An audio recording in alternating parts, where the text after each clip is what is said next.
안녕하세요. 감독 모지은. 안녕하세요. 감독 이우철입니다. 한국영화감독조합과 중구문화재단의 공동주최로 새롭게 재탄생한 충무로 영화제 디렉터스 위크, 현재 충무 아트센터에서 네이버 TV, 네이버 V라이브를 통해 여러분들 보고 계십니다. 현재 보시고 계시는 살롱드 시네마, 감독이 감독에게 묻다. 일명 강감묻은 코로나가 창궐하기 직전과 직후 그 역경을 뚫고 극장에서 관객을 맞이한 장편을 소개하고 감독 배우들을 인터뷰하는 그런 시간입니다. 네, 오늘의 영화 담보에 강대규 감독님 그리고 성동일 배우님 오셨습니다.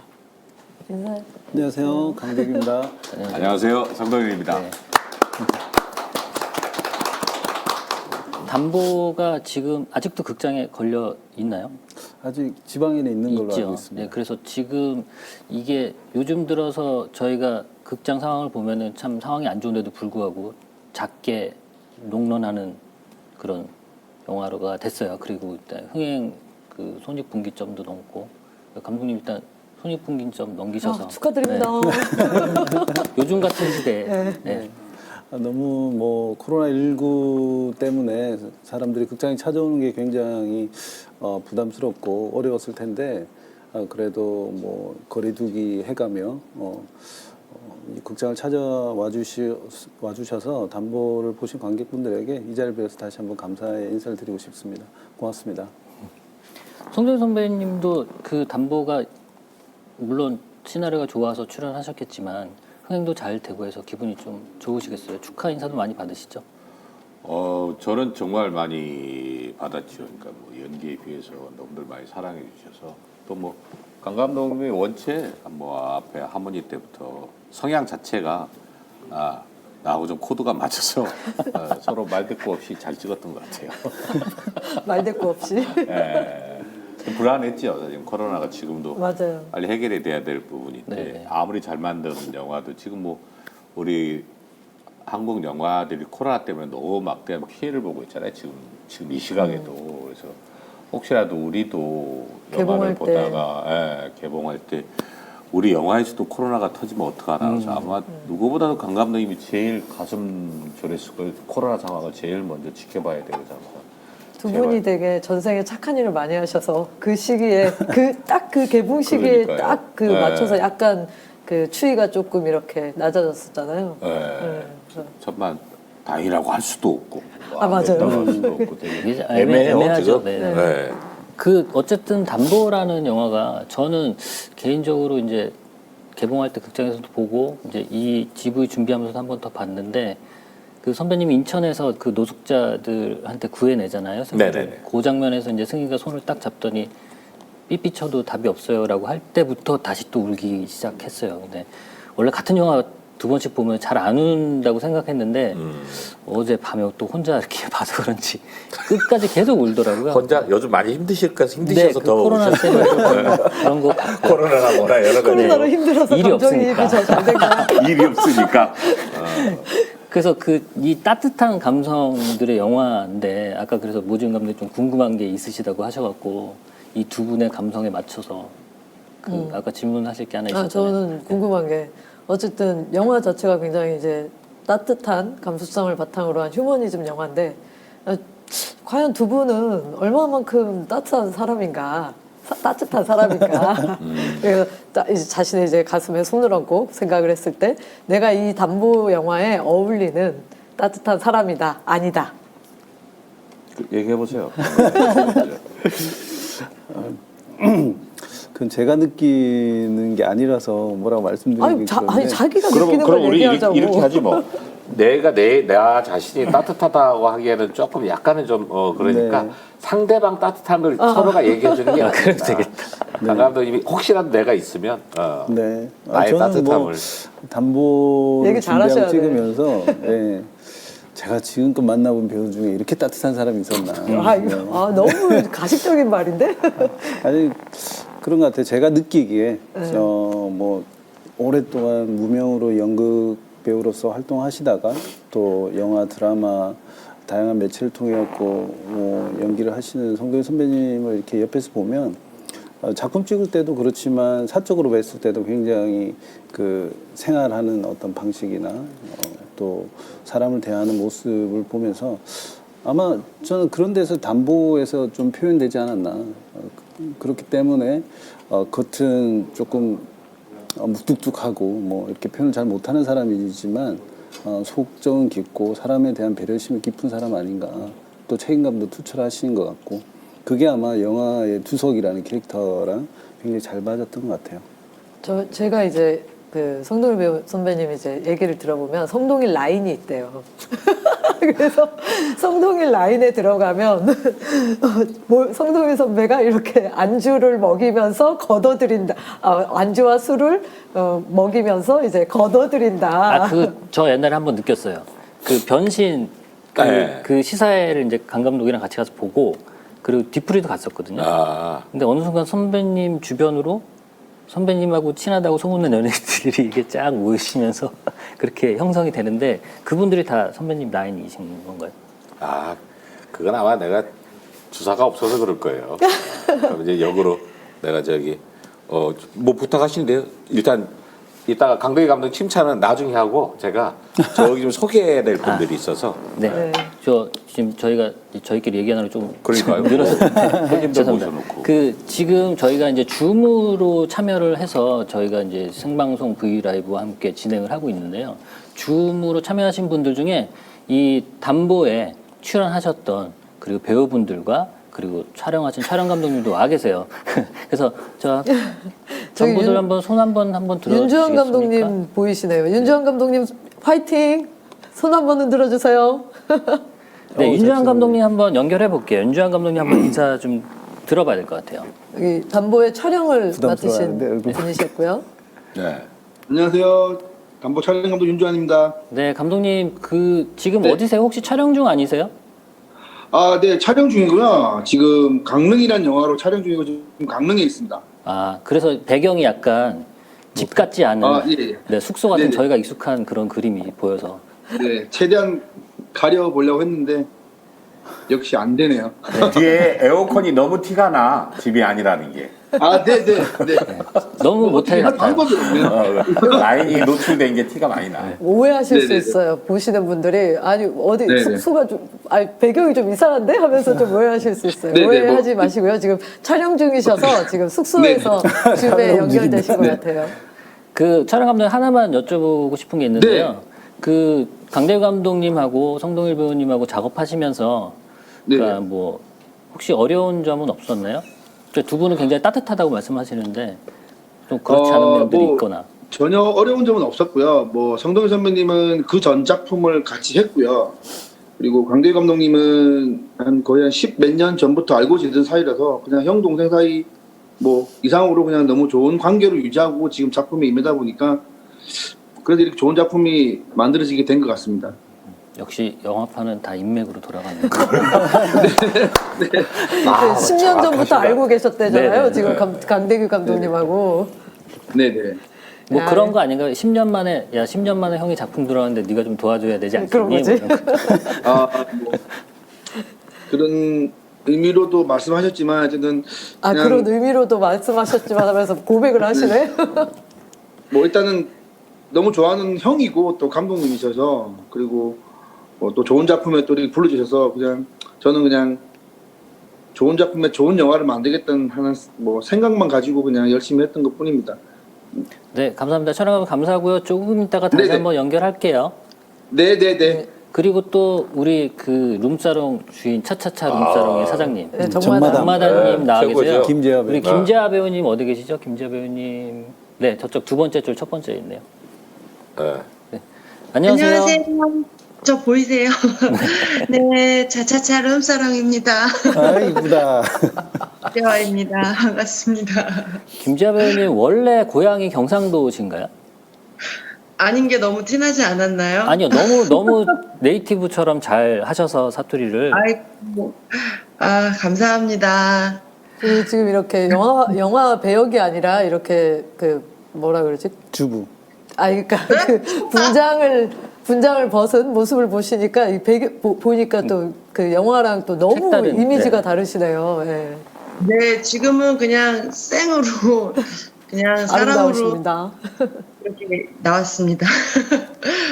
아 근데 안녕하세요, 저 성동일입니다. 선배님 안녕하세요. 네.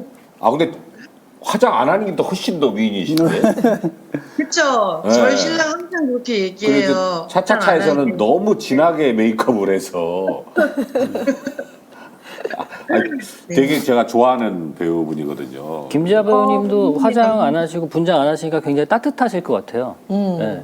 원래 따뜻하죠. 네. 저 따뜻한 사람이에요.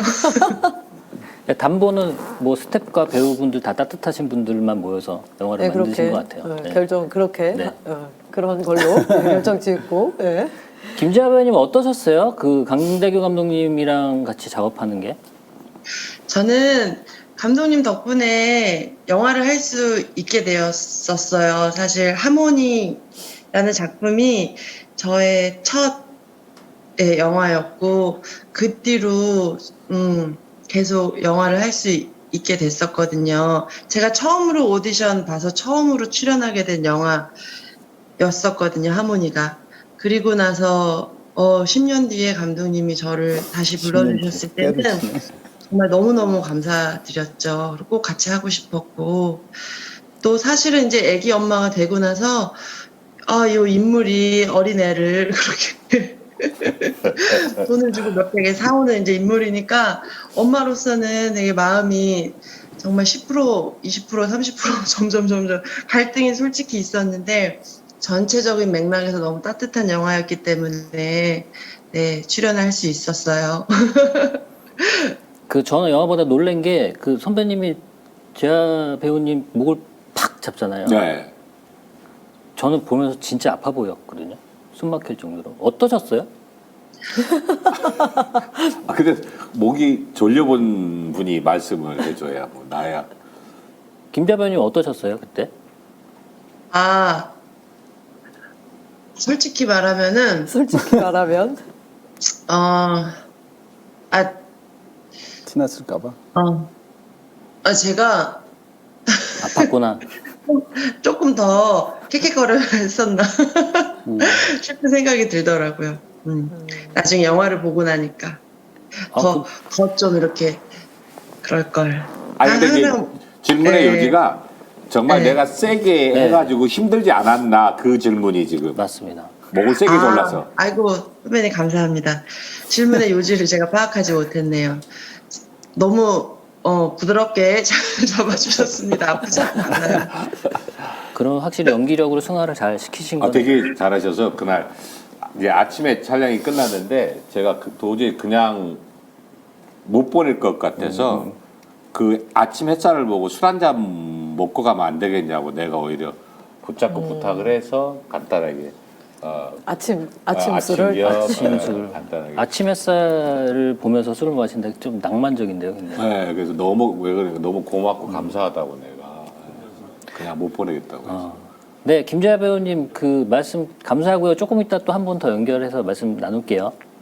감사합니다. 그리고 그 담보 영화에 담보가 어떻게 보면 그 성동희 선배님도 그렇고 김현 선배님도 그렇고 악역이지만 사실은 착한 부모로 거듭나는 역할이잖아요. 그래서 이 영화에는 악역이 없는데 사실 이 영화의 최대 빌런이 한 명 있어요. 이 차차차 룸사롱에서 승희한테 상처 내는 그 취객이 한 명 있어요. 네, 그 배우분도 여기 나오셨거든요. 우리 이상하 배우님 어디 계세요? 네, 이상하 배우님? 첫 번째 줄 제일 마지막에 계시네요. 네, 안녕하세요 이상하 배우님. 네, 안녕하세요. 반갑습니다. 네, 중저가 보급형 배우 이상합니다. 중저가 보급형이라는 거는 뭐 부르면 다 간다 뭐 그런 말씀이신가요? 요즘은 제 돈 주고도 갑니다. 아, 그렇습니다. 그 영화를 보셨죠? 물론이죠. 네. 그 어떠셨어요? 제가 봤을 때는 이 영화의 가장 큰 빌런 마치 그 어벤져스의 타노스급의 빌런 같은. 유철 감독님 너무나 과찬이시고요. 저는 사실 조금 늦게 봤어요. 그런데 먼저 그 지인들한테 되게 전화를 많이 받고선 잘 나왔나 이렇게 했는데 막 욕을 많이 하더라고요. 넌 어린 승희한테 왜 그랬냐. 그래가지고 잘 나왔나 보다 하고서 이제 조금 지나서 봤는데 굉장히 생각대로 좀 정말 나쁘게 나와가지고 감독님한테 너무나 감사드립니다.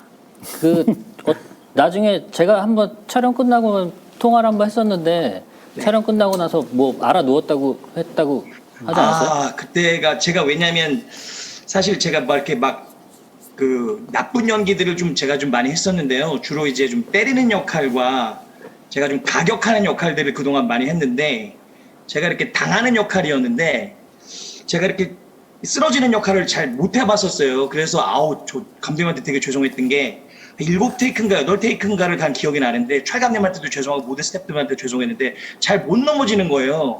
그래서 이제 무감님도 저 이제 지도해 주시고 그랬는데 제가 흥도 많지만 겁도 많아서 막 잘 못 넘어지는데 마지막에 오케이 컷이 났는데 몸을 던졌거든요. 그 다음날 봤는데 여기가 이렇게 파랗게 실금이 갔었어요. 이 갈비뼈가. 그때 금이 조금 예, 힘들었어요. 근데 지금 처음 말씀드린 거예요, 감독님한테. 걱정하실까봐 말씀을 안 했었는데 좀 그랬었던 경우가 있었어요. 지금 실금이 갔다고 그렇게 얘기하는 거는 다음 작품에도 나를 써라 뭐 그런 협박성 멘트처럼 들리는데. 예, 지금 저기 쪽지로 보냈습니다.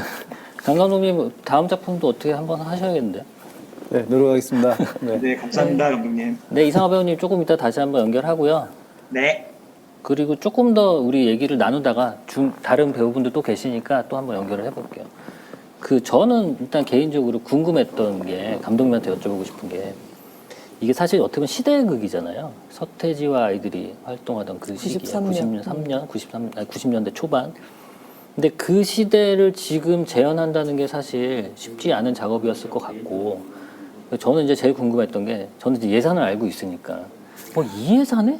그러니까 이 예산에 어떻게 굉장히 지금 이제 시장으로 보면 굉장히 저예산의 영화잖아요. 이제 저예산의 시대극을 한 거니까. 그러니까 이제 충무로가 환경들이 많이 바뀌고 이제 뭐 그 스태프들에 대한 권리나 이런 것들도 많이 임금 상승이 되고 그러면서 이제 점점 자리를 잡아가면서 상대적으로 이제 제작비가 조금씩 이제 저희가 봤을 때는 이제 적어졌는데 이 예산으로 그렇게 맞추기 심지어 해외 촬영도 갔다 오셨죠? 네, 촬영 뭐 소스 촬영을 다녀왔죠. 아 소스만. 네. 그래도 어쨌든 해외 촬영까지 갔다 오신 거에 비하면 굉장히 잘 구현했다고 생각하거든요. 그래서 요 예산의 압박을 가지면서도 이게 표현하려고 했던 부분들 그리고 조금 아쉬웠던 부분들 그런 부분도 좀 말씀해 주시면. 90년대 초반의 그 분위기를 표현하기 위해서는 사실은 가장 중요한 거는 헌팅이었다고 생각을 해요. 아직까지 주 무대가 사실 인천, 그다음에 부산을 주로 이제 촬영을 했는데 그 시대를 담고 있는 골목이나 길들이 그래도 작지만 남아 있어요. 그래서 그 남아있는 전체적인 분위기 안에서 조금 뭔가 바꿈이 있었는데 바뀐 것들이 있었는데 그것들을 다시 바꿔야 되는 작업이 있었던 것 같고 사실은 반 이상은 헌팅에서 왔던 것 같고 저희 제작팀이 전국을 돌아다니면서 그 길들 그리고 그 구조들을 찾기 위해서 많이 고생했던 것 같고 저 또한 마찬가지로 뭐 저는 뭐 다니지 못했지만 책상에서 많은 자료들을 보면서 그 시절을 표현할 수 있는 것들이 뭔가 그러니까 레퍼런스들을 좀 많이 수집해서 거기에 맞는 것들을 미술 감독하고 또 촬영 감독하고 이제 도안을 좀 준비를 해서 이런 구조에 뭐 예를 들어서 공장을 찾아라, 예를 들어서 집 구조를 찾아라, 골목이다, 뭐 이렇게 해서 장소를 선택했던 기억이 나요. 그래서 전체적인 미술적인 부분들은 사실 헌팅이 외부 촬영들은 헌팅이 많이 가지고 있었던 것 같고 애로사항이라면 뭐 지금 말씀드린 것들 미술을 하기 위해서 헌팅이 중요했지만 그것들 다시 재바꿈하면서 컴퓨터 그래픽이라든지 또 카메라 앵글을 조금 돌려서 구조를 좀 바꾼다든지 그런 어려움들이 좀 있었던 것 같습니다. 제작부가 고생을 많이 했겠어요. 네, 오래 걸렸죠. 예, 장소를 그런 찾기 위해서. 길들을 찾는 게 사실은 쉬운 게 아니거든요. 그쵸, 그쵸. 다행히 인천에 좀 남아있더라고요. 인천과 부산 골목들이. 그러면 성동일 선배님이 인천 토백이시죠? 네. 그러면은 인천에서 촬영 분량이 좀 많아서 좀 되게 마음 심적으로 편하셨겠어요. 그것 때문에 영화를 한다고 한 것도 있어요. 지금 이 시나리오보다. 말씀하시니까 출퇴근이 가까우니까. 여쭤보고 싶은 게 있는데 네. 저희는 이제 뭐 여기 이호철 감독님도 있고 여기 뭐 있지만 저희는 항상 이제 시나리오를 쓰고 그 다음에 이제 다음 단계인 이제 투자 캐스팅 그래서 캐스팅에 굉장히 이제 마음 졸이거든요. 그러니까 그러면서 저희 뭐 그런 얘기가 있어요. 저희끼리는 이제 탑에 갔다가 계속 내려간다고 배우를 찾기 위해서 뭐 이런 얘기도 하고. 그래서 저는 궁금한 게 선배님이 이렇게 그러니까 배우들이 시나리오를 하겠다 이렇게 마음 먹을 때 어떤 나름의 기준이 있지 않을까. 그래서 선배님은 혹시 그런 어떤 영화를 선택을 하실 때 그런 기준들? 제가 뭐 농담 반 진담 반으로 그 얘기는 하죠. 입금순이다 라고 얘기를 사실 하죠. 왜냐하면 감독님들도 다 계시지만 영화가 곧 될 것 같지만 보면 한 달이 두 달 되고 두 달이 뭐 6개월 되고 6개월이 1년 맞아요. 돼가고 이 기간을 버티는 건 다 가장이고 사회인인데 그냥 진담반 농담반으로 그 얘기를 해요. 입금순이다라고 얘기하는 거 확실한 어떤 무언가를 가지고 모이자라는 의미죠. 사실은 내가 하는 이야기가. 그리고 작품을 고를 때는 전 되게 간단해요. 지금 내 나이가 물론 뭐 돈 벌려고 이 일을 한다고 하지만 뭐 일반인들 분들이 알아봐 주시면 되게 감사하죠. 근데 누가 알아본다고 좋아할 나이도 아니고 뭐 10대 20대도 아니고 다만 이거를 내 나이에는 이제 뭐 즐기면서 해야 될 나이가 아닌가라고 생각을 해요. 그래서 뭐 역할이 적든 크든 내가 이걸 봤을 때 이 배역이 쉽게 설명하면 항상 그 얘기하죠. 나는 예를 들어서 내가 목수다라고 얘기하면 어떤 무언가 뭐 작은 농을 만들거나 책상을 만들 때 그 배역이 내가 목수인데 망치 하나만 가지고 그 책상을 만들 수는 없잖아요. 그래서 내가 봐요 배역을. 여기에는 이 역할은 내가 최소한 그래도 망치, 톱, 뭐 정도는 내가 갖고 이 역할을 할 수 있다 그러면 해요. 근데 그게 주연이 됐든 조연이 됐든 단역이 됐든 이 책상을 만들어야 되는데 이 배역이 톱 하나 가지고는 난 도저히 못 만든다 그러면 배역을 크고 줬고 뭐 출연료가 크고 줬고 떠나서 죄송합니다라고 저는 그러니까 안 하는 편이에요. 지금 말씀이 그런 거죠. 그러니까 영화 안에서 그 롤, 배우, 그 역할의 롤에서 네, 그 네, 영화 전체 그 분량의 문제가 아니라 네, 네, 네. 영화 전체에 어떤 롤을 할 수 할 수 있는지 그 있느냐 기준을 또그 보고 롤이 그렇죠. 계신다. 그 롤이 내가 뭐까지 만들 수 있냐라는 걸 얘기해서 나하고 이제 저하고 같이 했던 감독분들은 알아요. 처음엔 저는 아예 설정을 거의 안 해가요. 한번 읽으면 그리고 그 상대 배우에 맞춰서 저는 가는 편이에요. 연기가. 그러니까 나 따라와라, 나 맞춰라가 아니라 그러니까 담보할 때도 내가 이렇게 하겠다가 아니라 상대 배우가 뭐 만들어 온 게 있거나 설정해 온 거 있으면 그거 해. 되게 유연하게 이렇게 작업을 그렇게 해서 임하시는구나. 나는 거기에 맞춰서 거기 톤에 맞춰서 저는 가는 편이에요. 뭐 지금까지 모든 드라마나 영화를 그러니까 내가 막 하는 편. 그래서 담보나 뭐 담보하면서도 농담반 진담반 절대 말대꾸 안 한다. 나는 시나리오와 감독님을 믿는다라고. 시나리오 바꾸는 것도 난 별로 그렇게 뭐 좋아하는 편도 아니고 뭔가 이 영화가 투자가 됐을 때는 시나리오가 그만큼 잘 된 거고 또 감독에 대한 믿음이 있으니까 그 남의 돈이 그 부모도 물려주지 못할 돈을 남이 믿고 줬다라는 거는 그만큼 시나리오나 감독이 대단한 거 아니냐 해서 거의 말대꾸 안 하고 그냥 술만 안 먹으면 안 먹어주면 그때 싸워요. 왜 안 어울리냐 나하고.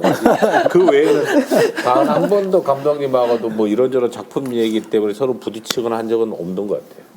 저는 되게 담보 보면서 되게 송동일 배우님 인상적이었던 게 그 아까 이우철 감독님도 말씀하셨던 그 정마담하고 대치해서 이 승희를 데려가는 장면. 근데 그 장면에 그 선배님이 이렇게 딱 눈빛 바뀌는 장면이 딱 맞아, 보이던데. 유리창 탁 깨고. 근데 그때 그게 울었어. 이제 우린 알잖아. 우리 감독들은 알잖아요. 시나리오 구조상 그 전에 승희와 이렇게 물론 이제 대꾸복구가 있기는 하지만 승희와의 대꾸복구가 있지만 어쨌든 이 사채업자가 승희를 데리고 가서 자기가 키우겠다라고 이 마음 먹는 이 과정을 이렇게 상세하게 시나리오에 이렇게 풀지 않으면 이게 말이 돼? 뭐 이런 얘기를 한단 말이에요. 근데 그 눈빛 하나로 그냥 다 눈빛 하나에 바꿔버리시니까. 그게 다 이렇게 전환이 돼버리는 거지. 그게 그냥 그런 어떤 구질구질한 시나리오의 어떤 대사나 어떤 에피소드나 이런 게 없어도 그 눈빛 하나로 이렇게 돼버리는 느낌? 그래서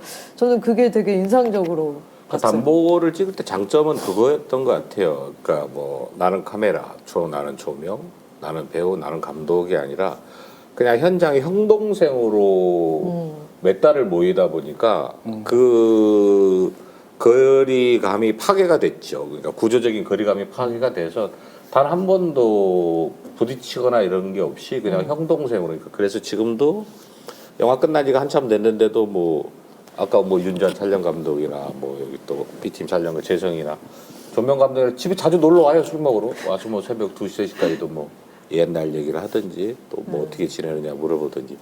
그게 영화 만드는데 가장 밑거름이 되지 않았나 싶어요. 왜냐하면 지금 내가 같이 살고 있는 우리 집사람이 애 셋을 낳는데 사실 우리 집사람 잘 모르거든요. 집에 같이 있어도 어쩌다 한번 마주칠 정도지 모르는데 제일 중요한 건 소통이었던 것 같아요. 그래서 내가 먼저 다가섰죠. 이 남이도를 이만큼 쓰려면은 갑자기 만나가지고 작품 얘기해서 모르는 사람 앞에서 눈물 연기해야 되고 그렇죠. 웃겨야 되고 그거 쉽지 않거든요. 그래서 저는 어떻게든지 무조건 모여서 얘기하고 서로 좀 알자.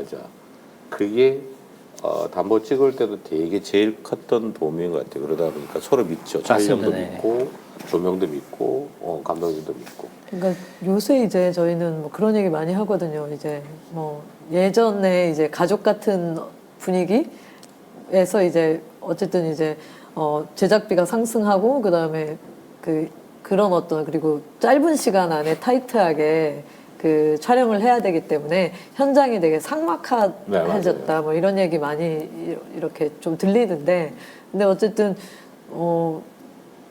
그럴 때 이제 저희 감독 입장에서는 아쉬운 지점들이 그 배우분들의 그 하모니가 굉장히 중요하잖아요. 근데 어쨌든 이제 자기 역할에 이제 해야 되기 때문에 그 하모니들이 좀 이렇게 어긋나면서 이 현장이 굉장히 힘들게 진행되는 어떤 경우도 있는데 사실은 감독님이 이제 강 감독님이 애를 많이 썼죠. 원래는 하모니 찍을 때나 뭐 다를 때는 그렇게 배우들하고 어울리거나 술자리를 하거나 한 적이 거의 없었다 그러더라고요. 근데 우리가 이걸 한 뭐 60회차 찍었으면 술은 한 70 몇 회 차를 먹었으니까 실제로. 근데 그게 정말 뭐 부어라 마셔라가 아니라 오늘 촬영 끝나면 뭐 저녁에 장부식당 가서 뭐 소맥 한 잔씩 하면서 내일 찍을 거 이야기하고 이거를 매번 반복했죠. 그리고 쉬는 날은 또 같이 모여서 집에 안 가고 부산에서 찍을 때는 부산에 가서 바닷가 가서 커피도 마시고 다 같이 해장도 하고 저녁에 또 술집 가서 맥주도 마시고 그러니까 같이 이렇게 그 집 나간 고등학생처럼 우르르 몰려다니면서 몇 달을 그렇게 살다 보니까 끝나가면서 아쉽다는 생각이 다 있었죠. 그래서 영화가 끝난 뒤에도 계속 모이는 이유가 그런 건데 감독님이 생전 안 해봤던 작업 스타일이래요. 그냥 배우는 배우대로 모셔놓고 나는 스태프끼리 너 맨날 회의하고 저녁 때까지. 어느 날 내가 그러죠. 아니 나 빼고 무슨 회의를 하냐. 내가 내일 연기 그렇게 안 하면 그만인데 내일. 그래서 맞아요. 내가 농담을 해요. 모이자. 아니 안 그러면 나 내일 아플 예정이야. 그렇게 알아라. 그렇게 해서 가족이 되는 거를 강 감독님이 큰 용기를 내서 그렇게 많이 만들었죠. 그래서 그게 항상 고맙죠. 근데 제일 대장이 그거 안 한다면 못 하는 건데. 오해 소지가 있을 수 있는데요. 저기 뭐 술을 먹기 위해서 그렇게 모임을 한 건 아니고. 그렇지. 네, 술이라고 하는 거를 통해 가지고 뭐 많이 먹지는 않지만 결국 영화 이야기를 하기 위한 어떤 그렇죠. 내게 작품 정도로 이야기를 하기 네. 위한 핑계. 네, 결국 즐겁게 어울려서 이제 밥을 먹으니까 우리 모두가 밥을 먹으면서 오늘 찍었던 거 또 내일 찍어야 될 것들 뭐 사실은 연출팀이나 제작팀에서 하는 회의랑 비슷해요. 근데 이미 그것들 사전에 회의를 끝내야지 사실은 내일 찍을 촬영이랑 뭐 조명이랑 그리고 배우분들하고 이야기할 수 있는 준비가 돼 있어야 되는 거죠, 사실. 사실 더 많이 준비를 해오셨기 때문에 그런 유연한 현장에서 어떤 대응도 생기는 것이지 사실은 술이 뭐 회차보다 많았다 이런 건 오해가 있다라고 말씀드리기 위해서. 근데 그거 제가 좀 첨언 드리면 저도 이제 감독을 하니까 저도 이제 2016년도에 영화를 찍었을 때 느꼈던 건데 제가 2005년도에 데뷔하고 10년 만에 찍었잖아요. 근데 그 사이에 또 계속 뭐 다른 작업들도 했으니까. 근데 이제 중요한 거는 그러니까 많은 분들이 그렇게 오해를 많이 하시는데 이 배우와 연출자와 스태프들이 그렇게 술 마시면서 어떤 그 친목, 도목 같은 회의를 많이 하는 이유가 이게 그냥 시나리오만 딱 주고 나서 기계적으로 연기를 기계적으로 연출하는 게 사실 말이 안 돼요. 그러니까 예를 들어서 그 사람의 깊은 감정을 끌어내기 위해선 이 사람의 평소의 어떤 심성도 알아야 되고 저 사람 심층 기저에 깔려있는 어떤 사상이나 생각도 알아야 되기 때문에 근데 그런 거를 통해서 자연스럽게 이제 알코올을 통해서 친해 나가는 과정이 배우한테도 필요하고 연출자한테도 필요한 거거든요. 그래서 그런 거는 좀 오해, 당연히 아마 저희는 오해 안 해요. 이제 보시는 분들 오해하실 수도 있으니까. 그래서 그런가 강 감독님이 담보 찍고 나서 저랑 술을 마시는데 술이 되게 많이 늘었더라고요. 아니 제가 드리고 싶은 게 이 자리는 사실은 이제 우리 대한민국의 감독님들이 만들어낸 하나의 행사잖아요. 또 우리가 이런 일을 하고 있다는 거. 내가 여기서 말씀드리고 싶은 건 좀 감독님들도 조금은 시간을 좀 배우한테 내줬으면 일적인 관계로 캐스팅 때문에 만나거나 또 찍을 때도 스태프들 회의보다는 어쨌든 피사체는 배우인데 왜 배우는 항상 배제해놓고 현장에서 아주 중요한 소품 아니고는 없어도 되잖아요. 근데 배우는 진짜 중요한 소품이잖아요. 어떻게 보면. 그러니까 그 배우를 조금은 더 만나줘 보고 대화해주고 했었으면 하면 좀 좋지 않겠나 싶어요. 솔직히 얘기해서. 근데 저는 그러니까 배우분들이 되게 어렵거든요. 배우와 이 소통한다거나 근데 맞아. 그게 좀 어려워요. 전화해도 되나? 막 이렇게. 그래서 저 여쭤보고 싶은 게 어떻게 하면 배우들과 이렇게 쉽게 가볍게 소통할 수 있을까요? 내 말이 꼭 맞지는 않아요. 그냥 네. 내 생각에 사실은 배우는 그냥 약간 저속한 표현으로 얘기하면 감성팔이 직업이잖아요. 어떻게 보면 이야기를 하는 사람인데 그러다 보니까 그 얘기는 해요. 뭐 감독님한테 얘기하니 배우는 단돈 500원만 가지고도 꼬실 수 있는 게 배우의 감성이다라고 사실은 이제 내 생각이죠. 그러다 보니까 조금 같이 좀 어울려서 해주면, 그러니까 강대희 감독님도 안 했던 작업 방식이잖아요. 나 감독 그렇게 배우지 않았는데, 그렇게 하지 않았는데, 배우는 이렇게 딱, 근데 자기가 써야 될 피사체를 그렇게 아낀다고 아끼지만 어떻게 보면 방치할 수 있거든요. 우리 영화의 승희처럼 그냥 방치. 사랑은 하지만 방치하는 같은. 그러니까 그런 부분에 대해서는 조금 좀 감독님들도 좀 배우들한테 좀 먼저 다가서 배우를 감독님들이 부른 거잖아요. 그리고 같이 돈 벌자, 같은 이야기를 만들자고 하신 분들이 왜 자꾸 배우는 저쪽에다 이렇게 신주 못 드시는 이렇게. 그가 신주 단지가 꿀단지처럼 났다가 깨져버리면 너무 허무하니까. 그러니까 같이 좀 가는 작업을 감독님들, 배우들 그렇게 어렵지 않으니까 같이 뭐 30억짜리가 됐든 300억짜리가 됐든 남이 돈 쓰는 건데 그 돈을 좀 같이 대화해서 좀 솔직하게 쓰자는 쪽이면 저는 그건 되게 좋은 것 같아요. 그래서 처음에 좀 많이 어려워했어요. 그런 상황을. 근데 안 하고는 뭐 아까도 얘기했지만 애 셋 놓고 사는 나도 우리 집사람을 모르는데 저 감독이 누군지 저 배우는 알지만 우리가 하고자 하는 작업과 스토리는 이 안에 있는데 이 얘기를 거의 안 하고 얼마 달래 출연료 그래? 그거 맞출 수 있나? 없으면 좀 더 싼 사람 사. 그런 단계로 데려오다 보니까 배우도 하나의 소품식으로 보지 않나 하는 생각도 들기는 해요. 그러면 그 배우도 그래 그럼 너네는 그렇게 해. 나는 그렇게 안 할 거야 라는 개념도 분명히 있을 것이고 그래서 제일 중요했던 거는 가족처럼 남의 돈을 좀 현명하게 쓰는 게 가장 맞지 않나라고 생각해서 그 부분에서 강 감독님이 되게 처음에는 어려워했는데 그 배우하고 소통하려고 되게 노력 또 스태프들하고 소통하려고 되게 노력을 많이 그 부분을 제일 그러니까 배신 안 하죠. 강대희 감독하고 일을 하면 네네.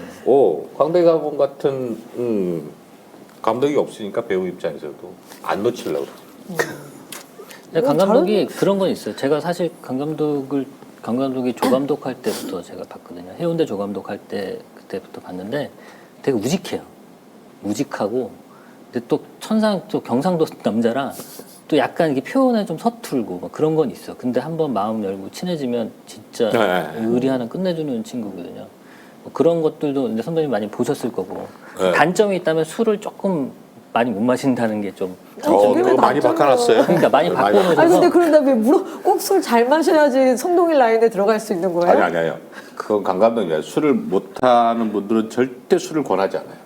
아예 그래도 라인에 들어갈 수 있는 거예요? 아예 맞습니다. 정말. 예. 아, 나 들어가고 싶어 아니, 너무. 그러니까 그 얘기긴 하죠. 무슨 얘기를 하냐면 농담이라도 후배들한테는 그 얘기예요. 농담이라도 언제 시간 나면 술 한잔 해요 하지 마라.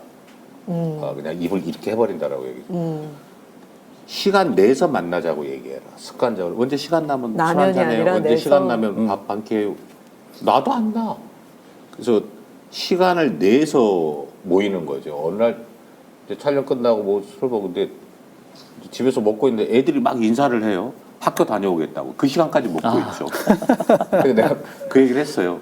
이 시간까지 뭐 윤지아 촬영감도 있고 강대희 감독도 있지만 이 시간까지 나한테 시간 내줘서 고맙다라고 하잖아요.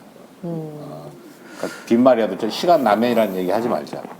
시간 내서라고 얘기를 정확히 해라라고 얘기하지. 그거 되게 선배님이랑 멋진 작업하는- 말이다. 시간 나면이 네. 아니라 시간 내서 만나. 그렇죠. 시간 내서 만나야지. 선배님한테 함부로 언제 식사 한번 하시죠 그러면 바로 멱살 잡힐 것 같아요. 언제 먹을 건데 지금 날짜 잡아 이렇게. 되게 우리가 되게 무의미하게 약간 뭐라 그러지? 그 던지는 말이잖아요. 언제 만나? 뭐 이런 거. 그냥 형식적인. 네. 그래서 번개로 와도 항상 저는 가도 돼. 와. 선배님이랑 작업은 되게 좀 환경적으로도 그렇고 현장이 되게 좋을 것 같아요. 그러니까 제 그 선배님처럼 이제 주연 배우 큰 어른이 딱 무게 중심 잡아주시고 그러면 감독은 선배님 믿고 따라가고 편하지. 너무 좋을 것 같아요. 너무 좋지. 날로 먹었어. 그러니까 이제 보니까 사실은 운이 현장을 좋네. 날로 먹었어 네, 강대리 운이 좋아. 감독님이. 맞습니다. 운으로 여기까지 왔습니다. 되게 열심히 하는 척하는 게 다 하는 척이었네. 그러니까 현장을 날로 먹었어. 그래. 속은 무너지죠 사실. 솔직히 좀 되게 힘들었어요. 근데 그렇잖아요. 우리가 그 현장, 그러니까 감독끼리 하는 말은 현장이, 그러니까 혼자 시나리오 쓸 때가 훨씬 나았다고 막 이런 얘기도 하고, 현장에 워낙 이제 사람들도 많고, 그리고 사람들이 또 다 다르니까 그걸 이제 조율하는 게 굉장히 힘들거든요. 아 힘들어요 사실. 근데 그런 면에서 이제 선배님 같은 배우님이 현장에 딱 계시면 감독 입장에서 진짜 절반의 짐을 이렇게 어깨에서 내려놓는. 속된 말로 그런 얘기가 있어요. 성동이는 연기력보다는 관리직 배우로서 최고다. 그래서 아예 전 방송에 나왔어요. 성동이는 관리직 배우다. 뭐가 좀 불편한 게 있으면 감독님이 얘기해줘서 선배님 저건 조금 내가 얘기할게요. 내가 얘기할게요. 와 너무 멋지다. 되게 그 선배님 저희는 그 연출자들은 이런 마음으로 살거든요. 그러니까 글을 쓸 때는 행복하면서 되게 체력적으로 오히려 글 쓸 때가 더 체력적으로 힘들고요. 현장을 너무 가고 싶어요. 그렇죠. 현장을 나가면 너무 행복한데 죽고 싶어. 맞아. 그러니까 아침에 현장에 가는 차를 타고 딱 갈 때 야 살짝 깁스 하나 정도 하면 한 일주일 쉴 수 있을까? 이런 생각들 하거든요. 선배님 현장 나가실 때마다 어떤 생각을 하세요? 저는 그 생각을 항상 해요. 집에 있으면 해 떨어지기 한 4시 반, 5시 되면 혼자 막 왔다 갔다 해요, 집사람이. 그러면 한마디요. 나가서 그냥 술 먹어라. 저는 기본적으로 좀 사람을 좋아하는 것 같아요. 그래서 지금까지 단 한 번도 뭐 새벽 1시가 됐든 2시가 됐든 몇 명이 오든 저는 오늘 안 돼라고 해본 적이 없어요. 항상 기본적으로 얼마며칠 전에도 집에서 강 감독님 뭐 지인들하고 같이 술 먹었는데도 일찍 가면 보통 일찍 가면 2시, 3시, 4시 그냥 조용히 이렇게 숨은 밖에서 먹는 건 또 별로 안 좋아하니까 기본적으로 저는 약간 좀 그런 쪽을 좋아해요. 그런 쪽으로 다들. 그러면 댁이 인천이시잖아요. 그러면 감독님은 저기 분당 쪽이잖아요. 지금. 네. 드시고 가실 때 좀 힘드시겠는데? 그럴 때도 있고요. 술 안 먹는 친구를 대동할 때도 있고. 그러면 근데 또 그 시간을 이제 사랑방처럼 우리 이야기하는 시간 너무 좋으니까 사실은 늦어지면 뭐 늦어진 대로 그거는 각오하고 움직여야 되는 거예요. 그러니까 사실은 감독님도 그렇잖아요. 각자 개인 작업이 크잖아요, 사실은. 난 그게 좀 감독님들 뭐 이 자리를 빌어서 되게 좀 안쓰러워, 짠해 보면은 그냥 아까도 잠깐 뭐 사실 얘기했지만 드라마는 훌륭한 작가들도 많고 또 나는 그 좋은 글을 가지고 뭐 제작비는 방송국이 대주고 난 내가 하고자 하는 그 시나리오를 대본을 좋은 재밌는 이야기를 만들면 되는데 영화 감독님들은 특히나 자기가 수년을 들여서 써서 제작사 찾아다니고 안 된다고 하면 또 고치고서 하겠다고 하면 또 이거 고쳐라 저거 고쳐라 하면 결국은 해적이 산적돼 너무 있는 잘하신다. 느낌인 거지. 너무 잘하신다. 해적이 산적돼 있으니까 스토리가 좀 이런 모임을 좀 딱 힘을 모으셔가지고 좀 영화계에도 좀 좋은 작가분들도 좀 이렇게 좀 많이 계셔서 이제 영화 감독은 뭐 예를 들어서 뭐 나도 잘 모르니까 제임스 카메라라는 그분하고 뭐 스필버그 그분이 처음부터 끝까지 글을 쓰지 않을 거 아니에요. 그러니까 좋은 감독들도 그 많은 돈. 이제는 좀 감독님들도 이런 자리를 좀 일찍 만들었어야지. 만들어서 좀 이렇게 얘기를 해서 기대가 저도 많이 돼요 이제. 저희가 빨리 노력해서 좀 그런 시절이 올 수 있게 노력을 해야겠죠, 감독님들께서. 근데 어쨌든 이게 뭐 감감무시니까 감독이 감독한테 묻고 뭐 그런데 그래서 이제 이 자리가 굉장히 감독 중심의 자리가 될 수밖에 없는데 근데 어쨌든 현장에 그런 어떤 굉장히 여러 가지 이제 애로점들이 있는데 그 부분을 이제 주연 배우가 반을 이렇게 가져가시면서 이렇게 현장을 이렇게 아우르시는 그런 역할을 해주시는 게 감독들 입장에서는 굉장히 너무 좋죠. 그러니까 그게 이제 서로 소통을 해야 된다는 거죠. 오늘 갑자기 뭐 진짜 하늘에서 맺어진 연도 아니고 네, 소통이 없으면 서로가 서로한테 관심을 갖거나 표현을 하거나 위해주질 않죠.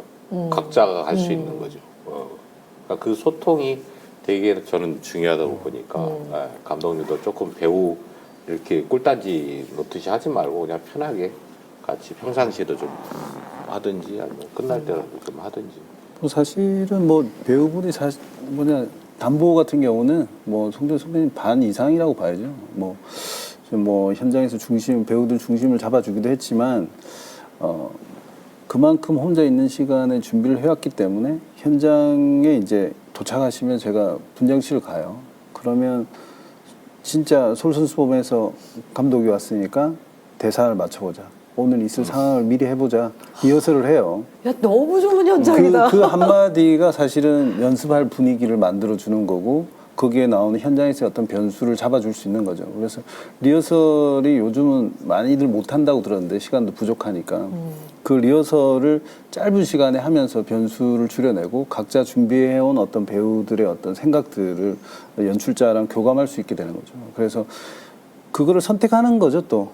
이거에 내가 준비한 것보다 훨씬 좋다 그러면 그걸 선택해서 이걸 조율을 해서 실제로 카메라 앞에 갔을 때 어떤 변수를 줄이는 거죠. 그 역할을 담보는 처음부터 끝까지 했어요.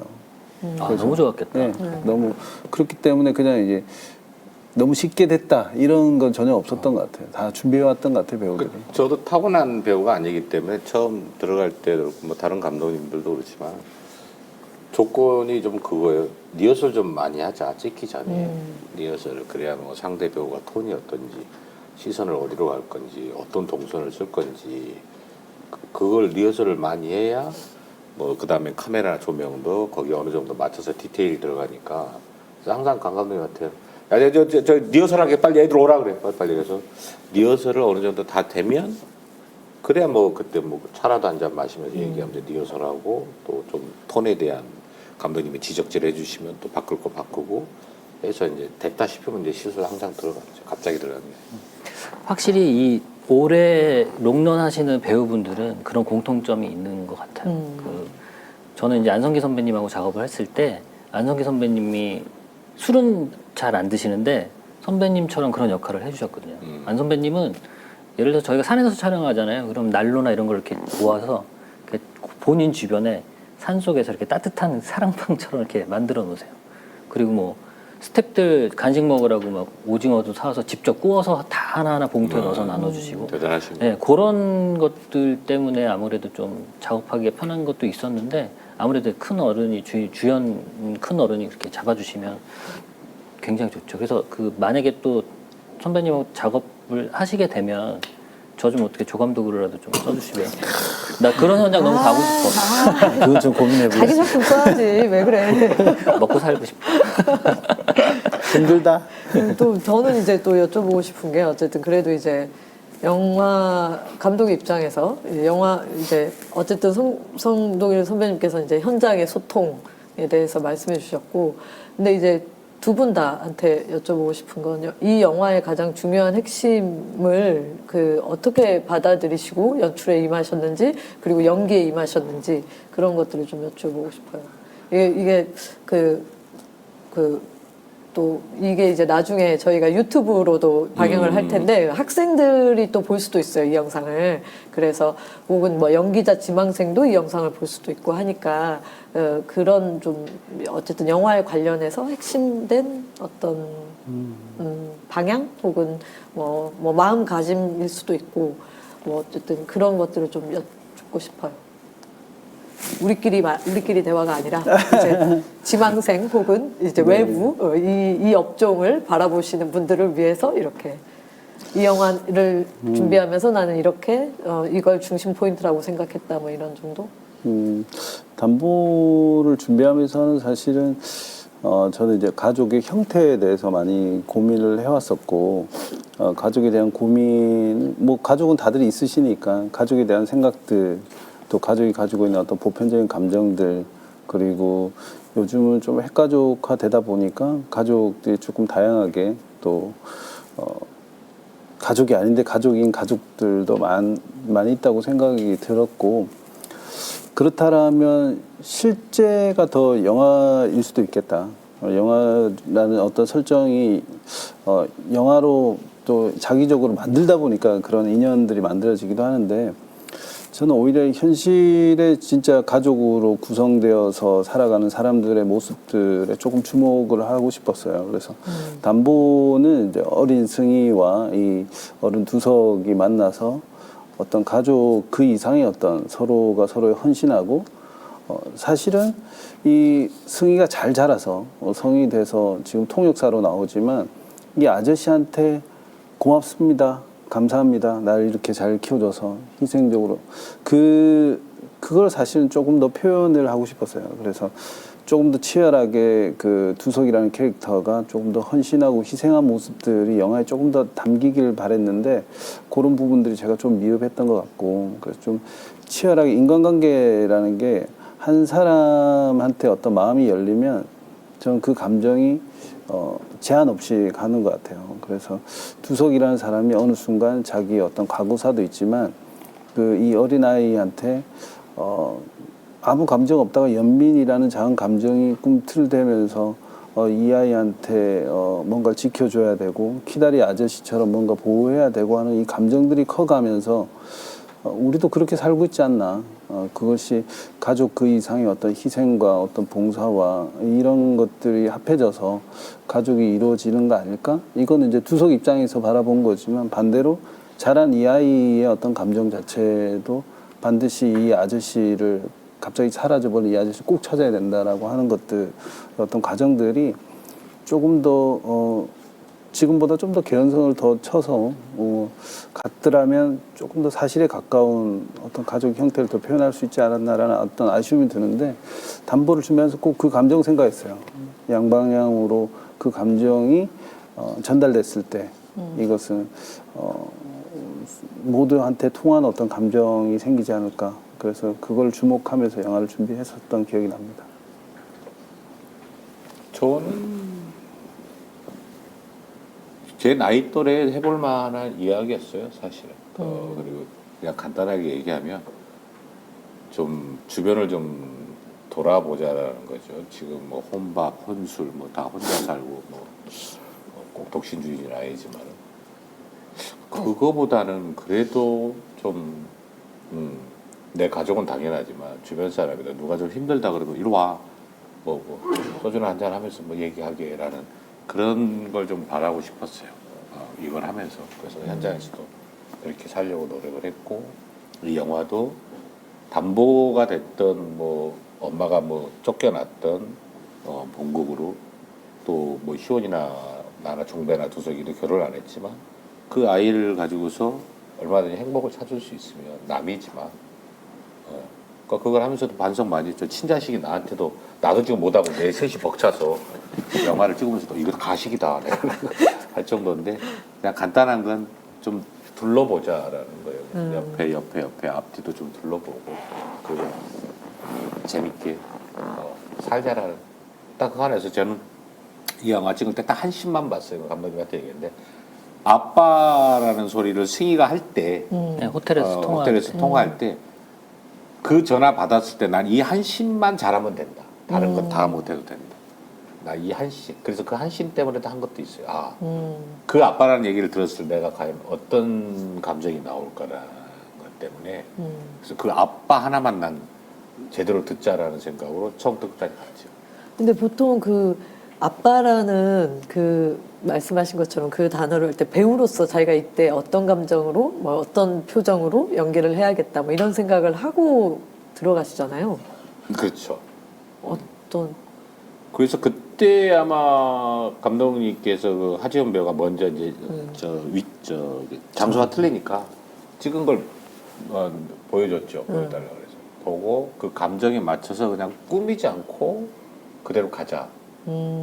거기서 이미 시나리오에 충분히 감정이 다 나와 있는데 거기서 나까지 살을 붙여가지고 정말 한 4억짜리 2억짜리 차 사다가 동네 튜닝집 가가지고 차 튜닝 해봐야 더 이상해지니까 그냥 난 이 대본 이대로 가는 게 가장 맞다라고 해서 정말 아무것도 안 하고 그 감정으로만 그래서 그 장면이 되게 자연스러웠거든요. 저는. 네, 아무것도 안 하죠. 그러니까 거기 보통은 연출을 할 때 그런 장면에 왜 빡 이게 킬링 포인트야라고 생각하면서 힘주면서 이렇게 빡 들어가는데 그렇지 않고 굉장히 그 앞뒤 커트랑 그 다음에 뭐 톤이라고 해야 되나 배우의 이 발성 톤이나 이런 것들이 너무나 편안하게 그냥 스무드하게 흘러가더라고 그 커트가. 근데 보통 아까 말씀하셨듯이 이게 핵심 킬링 포인트거든. 그래서 여기에 이제 좀 힘을 준다거나, 그러면서 그 컷을 이렇게 힘주게 하기 위해서 앞뒤 컷을 조금 늘린다거나, 혹은 뭐 포즈를 준다거나, 이런 식의 우리가 소위 말하는 잔재주가 들어가게 되는데, 너무 자연스럽게 그냥 스무드하게 확 가다가 갑자기 그 오토바이 사고 딱 나면서 약간 뭐라 그래 인지 부조화 상태로 만들어버리는 그게 되더라고요. 감독님과 나하고는 관계가하고 어떻게 싸울까라는 고민도 사실 했죠. 왜냐하면 기본적으로 재밌는 영화를 만들어야 되잖아요. 그러면 이제 관객하고 싸워야 되는 건데 관객의 예상치를 그래도 약간은 벗어나야 우리가 이긴다는 만족도가 있으니까 그럴 때는 오히려 더 누르자라고 해서 사실은 애를 키우면서 나이를 먹어가면서 그런 걸음걸이부터 싹 바꿨죠. 내가 말 톤도 낮추고 오히려 더 아무것도 안 하고 끝까지 갔죠. 그러니까 마지막에 날 찾아오는 장면까지도. 그래서 오히려 나는 안 하자.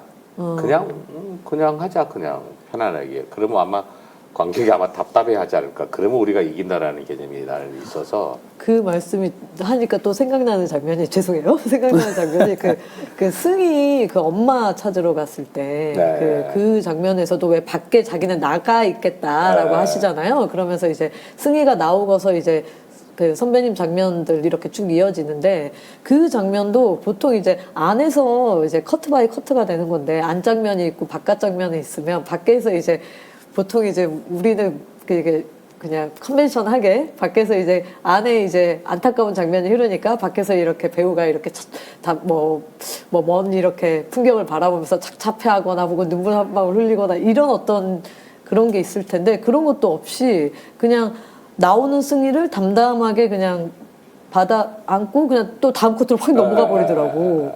그래서 이게 되게 뭐지? 이게 참 특이하다라는 생각을 했거든요. 저는 그 커트 배치를 보면서 여기서 좀 힘줄만 했는데 안 좋네? 막 이런 느낌 있잖아요. 그게 두 분이 이미 작전을 그렇게 짜신 거구나. 네. 그래서 마지막에 제일 고민했던 부분은 엔딩 장면에 승희하고 두석이가 찾아왔을 때 종배가 찾을 때 울 거냐 말 거냐를 이제 고민을 했죠. 근데 결론은 한쪽은 그냥 모르는 걸로 가자. 또 한쪽에서는 알쏭달쏭하게 관객한테 던져주자. 또 한쪽은 아는 걸로 살짝 가자. 그래서 이 세 개를 과연 어떻게 이제 분분하니까 결론이 그러면 그거를 나는 이렇고 난 이렇고 해서 세 개를 한 테이크에 다 갈 테니까 편집해본 다음에 골라 쓰자라고 해서 그러니까 세 개를 찍으면 되니까 이게 얼마나 어렵겠어요. 한 테이크에 카메라를 끊지 않고 이 감정 세 개를 다 보여주겠다. 거의 그러면 하루 종일 했겠네. 하루 종일 안 했어요. 안 했는데 성돈 선배님이 이거는 자기 감정에 온전히 맡겨보기도 하고 그 감정을 좀 안으로 참아보기도 하고 뭐 이 두 가지를 하면서 표현을 했던 것 같아요. 그래서 집중력이 좋으신 거죠. 그거를 내가 한 테이크 한 테이크 따로 가면 너무 내가 힘드니까 한 테이크를 충분히 나눠서 내가 연기를 할 테니까 나중에 편집 때 옳다고 생각된 부분에 편집을 갖다 써라라고 해서 사실은 그 한 테이크 한 번에 다 끝났죠. 딱. 야 이것도 되게 좋으신 왜 대부분은 이제 감독들이 먼저 배우한테 얘기하거든요. 혹시 이런 감정도 있고 사실 연출자도 이게 막상 현장에 닥쳐서 실제 배우의 연기를 구체화되는 걸 볼 때 약간 헷갈리는 지점들이 있거든요. 강 감독님하고 좋았던 그거예요. 배우 생각이 나뿐만 아니라 뭐 희원이가 됐든 누가 됐든 약간 이런 방향성이 있고 감독님은 약간 이런 방향성이 있다. 그러면 저는 그래요. 그럼 2개 찍어. 그러니까 그게 간단해요. 그냥 2개 맞아요. 찍으면 돼요. 근데 그렇게 그 두 개 하기가 찍어라고 이렇게 말씀에 배우님이 그걸 먼저 말씀해 하시면 주시면 너무 굉장히 좋죠 감독 입장에서. 정말. 근데 사실은 장르 영화에서는 그 감정의 폭이라는 게 그렇게 이렇게 진폭이 크지 않잖아요. 그러니까 딱 정해져 있잖아요. 컨벤셔널한 감정이라는 게. 근데 이런 어떤 휴먼 드라마, 휴먼 멜로 드라마, 휴먼일 경우에는 진짜 우리가 뭐 굉장히 많은 감정들이 있고 그 감정에서 무엇을 선택을 해야 되는가가 굉장히 힘들 때가 있거든요. 감독의 저는 입장에서. 간단한 것 같아요. 그러면 2개를 찍자. 3가지가 있으면 3가지를 찍자. 왜냐면 작가는 어쨌든 감독님이 글을 쓸 때는 3차원적인 걸 1차적으로 쓰잖아요. 1차원으로. 그럼 배우들은 1차원을 다시 3차원으로 압축을 풀어야 되는 부분이 있는데 어떻게 맞을지 모르죠. 그럼 편집하다 보면 이때 이 감정으로 갈 걸 할 때가 있을 것이고 이 감정으로 그러면 NG도 뭐 20번씩 나는데 그러면 그 2가지밖에 더 돼요. 스토리가. 그 나중에 편집 때 후회하는 일 그러면 2가지를 찍으면 되니까. 그래서 우리는 항상 담보할 때도 2가지 찍지 뭐. 강재규 감독님이 그 배우 어쨌든 복 받은 거죠. 큰 복을 받으셨네 이 영화. 노력했겠어요. 저한테 잘하려고. 그거 이용을 먹어야 되니까. 아니 근데 제가 만약에 이런 현장에서 일하게 되면 너무 좋았을 것 같아요. 뭐라 그러죠? 어쨌든 이 나의 그러니까 우리가 항상 그 얘기 하잖아요. 10초마다 선택해야 된다고 감독은. 근데 그 선택의 지점을 배우님이 도와주시는 거잖아요. 그러니까 그게 또 더 좋았던 게 뭐냐면 이 뒤에 윤주환 감독님은 뭐 재성이도 있고 피팅 감독도 있지만 그런 자리에 항상 같이 있으니까 술을 먹거나 뭘 할 때 커피를 마시거나 그러면은 이 감정 때는 어떻게 찍고 이 감정도 어떻게 이제 이쪽도 알죠. 그럼 이 감정 찍을 때는 카메라 뭐 워킹이 뭐 무빙이 어떻게 움직일지 이럴 때 또 어떻게 움직일지 아니까 그래서 이 팀워크가 되게 좋았죠. 팀워크. 지금 잠깐 저희가 이제 대화를 잠깐 멈추고 이제 이 화면을 보시는 많은 분들이 지금 질문을 많이 해주셨어요. 그래가지고 잠깐 질문을 좀 읽어드릴게요. 소나무님께서 질문을 해주신 건데 성동일 배우님이 두석의 입장이었다면 정말 승희를 두석이처럼 희생하면서 키워주실 수 있을까요? 라고 질문을 주셨어요. 저는 솔직히 못 키워요. 저는 뭐 이게 방송으로 나간다고 해서 뭐 열심히 노력해서 키울 수도 있죠. 저는 솔직히 못 키워요.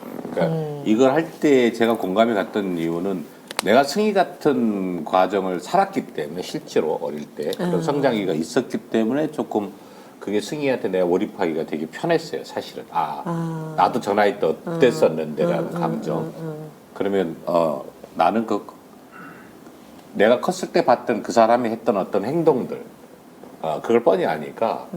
근데 저는 솔직히 우리 애 셋도 힘들어요. 근데 솔직히 얘기하면 저는 아직은 여유가 아니라 그런 자격도 못 되고 그럴 만한 용기가 없어요. 소나무님 질문에 답변이 되셨나요? 죄송합니다. 못 키운답니다. 네. 그리고 또 뭐 질문은 또 질문이 잠깐 들어와서 읽어주셨고요. 계속 이제 얘기를 또 진행을. 저는 아까 말씀하신 것처럼 이 시나리오, 이 담보 영화의 그 핵을 뭐라 그러지? 꿰뚫는 씬이 그 씬이라고 생각하거든요. 그 통화할 때 그 씬.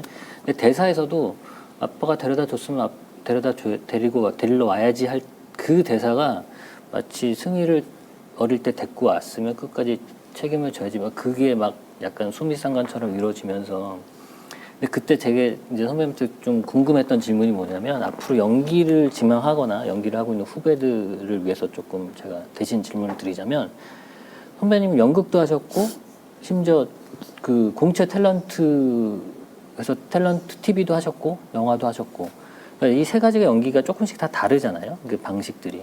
근데 처음에 이제 TV로 넘어오셨을 때 조금 힘드셨을 거라고 이제 저는 생각을 하고 그리고 또 영화로 넘어왔을 때도 조금 달라서 힘드셨을 건데 제가 생각할 때 선배님은 대한민국에서 가장 자연스러운 연기를 잘 하시는 것 같거든요.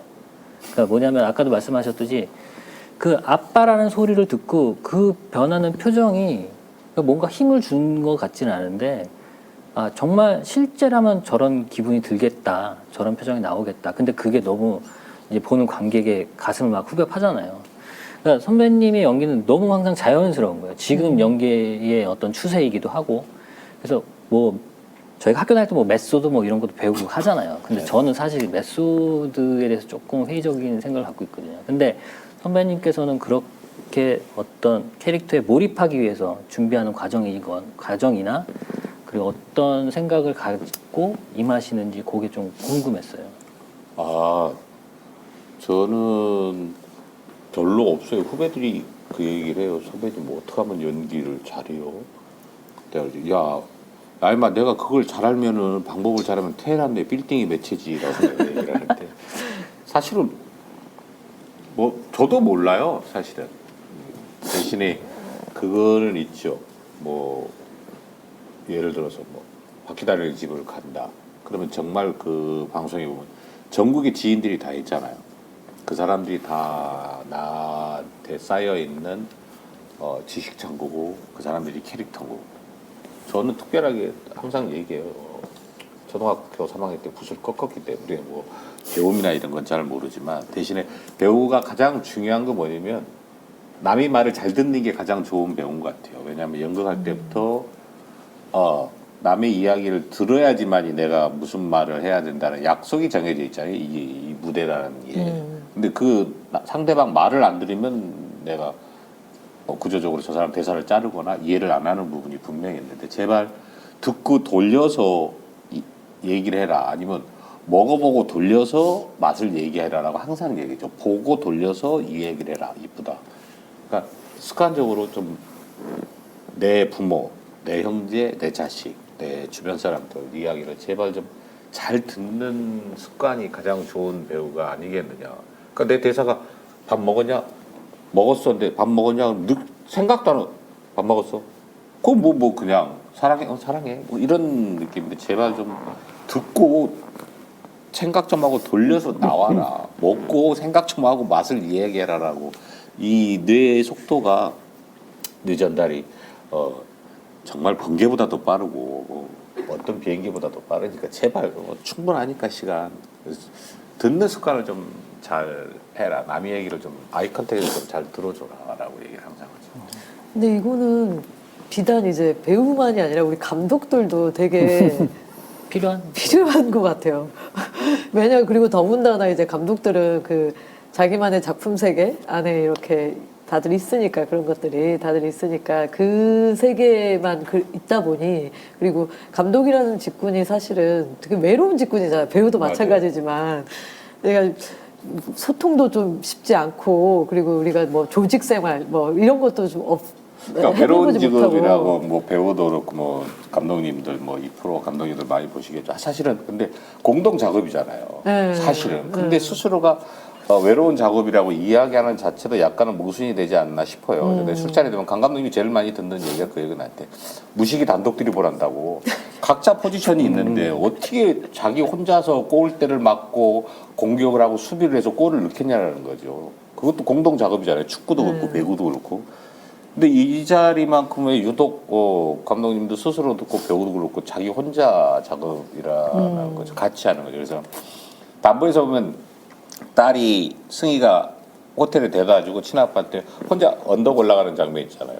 희원이하고 얘기 끝난 다음에 그럼 대부분이 그 감정을 이렇게 정면에서 이렇게 잡았는데 얘기했죠. 언덕이 너무 이쁘고 하니까 뒷모습으로 그냥 가자. 터덜터덜 가는 모습. 그 상의해서 가자. 근데 그 자리에 이야기할 때는 뭐 조명 감독, 촬영 감독이 다 있으니까 어떤 게 낫겠냐. 앞을 찍어서 감정을 보여주는 게 낫겠냐. 그냥 멍하니 발치로 걸어가는 혼자 가는 두석의 모습을 보여주니까 이런 부분이 다 공동 작업이라는 거예요. 근데 내가 배우라고 내 감정 중요하니까 앞에서 정확히 따줘. 이거는 내 개인 작업이고 감독님도 예를 들어서 나 이렇게 할 거야. 그럼 자기 개인 작업이지. 근데 우리는 흔한 말로 그러죠. 공동 작업이라고 하지만 스스로도 외로운 작업이다. 그래서 저는 그게 싫어서 매일같이 소통하고 매일같이 밥 먹고 커피 마시고 소주라도 한잔하는 거죠. 그래야 이 소통이 됩니다. 아, 좋습니다. 그러면 지금 말씀하신 것처럼 이 담보라는 영화를 공동 작업한 다른 배우분들도 한번 또 모셔볼게요. 그렇죠. 그 김병철 배우님 한번 모셔볼까요? 제일 마지막에 두 번째 줄. 불황자? 네. 최고죠. 쩔뚝쩔뚝. 한번 김병철 모셔볼게요. 배우님, 네. 네. 한번 손 좀 들어봐 주세요. 세 번째 줄에 두 번째. 네. 완전히 다르죠. 못 알아보겠다, 진짜. 마이크를 조금 켜주시겠어요? 네네. 네네. 아, 네. 네, 있으시죠? 인사 한번 네. 해주시죠. 잘 네, 지냈어? 안녕하세요. 김병철입니다. 인천에서 선배님한테 맞고 그 혼나는 노숙자 노숙자 역할. 역할이시죠? 네네네. 상당히 전혀 다른 못 모습이시네요. 알아보겠습니다. 그때 분장 시간이 좀 길어서요. 네. 그때 되게 지금보다는 되게 좀 뭐랄까 좀 폭력적인 모습이고 좀 무서운 모습이셨는데 이렇게 뵈니까 되게 또 이분도 역시 따뜻한 느낌이 확 드는데요. 네. 혹시 감독님한테 개인적으로 뭐 하고 싶었던 말씀이나 촬영하실 때 뭐 에피소드나 그때 뭐 아쉬웠던 그런 것들은 없을까요? 저는 대규 감독님하고 이제 학교 이렇게 형 동생 사이라서요. 다 지은이야. 이런 얘기야. 인맥 아니고 힘들어. 얹혀갔습니다. 그래서 너무 편하게 촬영을 갔고요. 제가 카메라 울렁증이 조금 많이 심해 있는데 그걸 많이 다듬어 주셨고요. 그래서 송동희 선배님도 옆에서 이렇게 많은 코치를 해주셨어요. 제가 너무 긴장하고 있어서 많은 도움을 받았죠. 그래도 담보에서 별로 없는 액션 씬 중에 한 씬을 담당하셨잖아요. 네. 맞아요, 거기 액션 왜냐면 시퀀스였어. 선배님이 이렇게 되게 멋있게 팔을 딱 꺾어서 머리채를 잡아서 제압을 하시는데 네. 그 합을 얼마나 맞추셨어요? 합이요. 아니 송동 선배님이 워낙 이렇게 잘 해주셔가지고 저는 그냥 넘어지기만 잘했습니다. 이 담보팀은 다들 칭찬만 하셔. 네, 그러면은 어쨌든 영화 잘 봤고요. 오늘 또 만나뵙게 돼서 반갑고 다른 분도 또 한번 모셔봐야 되니까 이따가 한번. 네. 줌에 참가자분께서 이제 최재훈 님께서 질문을 해주셨는데 줌 한번 틀어봐 주시겠어요? 저기 네, 검객 최재훈 감독이에요. 검객 감독. 최재훈 감독님 어디 계신가요? 손 좀 들어봐 주세요. 질문이 있다고 지금. 네. 개인적으로 궁금해서 찍어놓은 것 중에 끝까지 고민하다가 편집한 컷이 있으면 그게 어떤 컷이고 그 왜 그렇게 끝까지 고민했는지 그게 좀 궁금하더라고요. 근데 저도 영화 보면서 되게 필요한 것들이 다 들어가 있는데 혹시 그렇게 찍어놓고 편집된 것 중에 그런 것들이 있을까 좀 궁금해서. 감독님이. 저기 최재형 감독님이 아주 날카로운 질문을 하셨는데 사실 저도 조금 아까운 씬이 하나 있어요. 저기 원래 승희를 좀 같이 보내다가 백화점 쇼핑도 하고 잘 정이 들었는데 보내고 난 다음에 어떻게 지내는지 궁금하다가 찾아갔는데 채병달이라고 하는 큰아빠가 어디에 차차차 룸사롱에 팔았다라는 사실을 알게 됐는데 그 중간에 그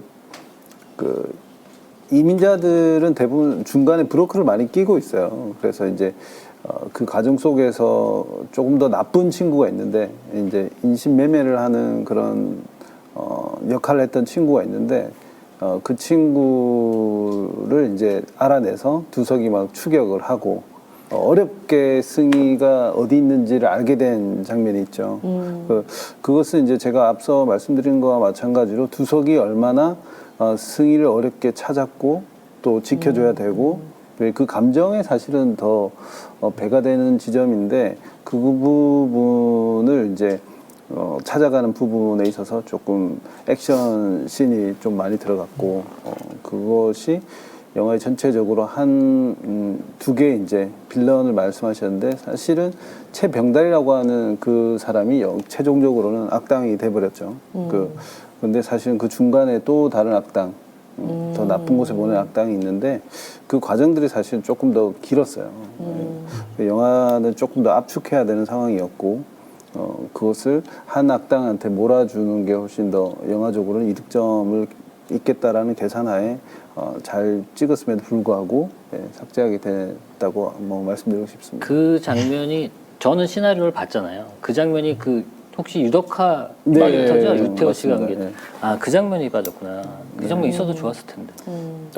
나는 보고 나서 저 두석이가 왜 이 아이를 키워야 되는 동기부여에 대해서 있는데 사실 시나리오 속에서도 내가 어릴 때 두석이가 엄마한테 버림을 받잖아요.